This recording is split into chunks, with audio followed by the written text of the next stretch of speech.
மா விதையையும் வைரத்தையும் நம்ம பார்த்துருப்போம். வைரம் பளபள பளபளன்னு இருக்கும். விலை ரொம்ப அதிகமாக இருக்கும். சாமானியர்களாலே அவ்வளவு எளிதில் வாங்க முடியாது.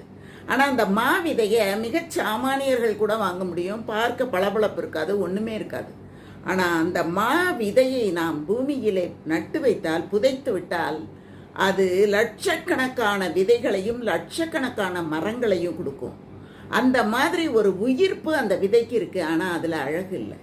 இப்படி விதையை போன்ற மனிதர்கள் இந்த உலகத்தில் நிறைய பேர் இருக்காங்க. வைரத்தை போன்ற மனிதர்கள் இந்த உலகத்தில் நிறைய பேர் இருக்காங்க.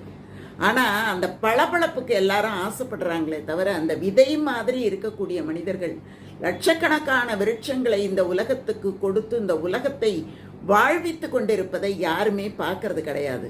அந்த பளபளப்புக்கும் படாடோபத்துக்கும் அதுக்கும் மயங்கி கிடக்கக்கூடிய மனிதர்களை தான் இன்றைக்கி நாம் அதிகமாக பார்க்குறோம்.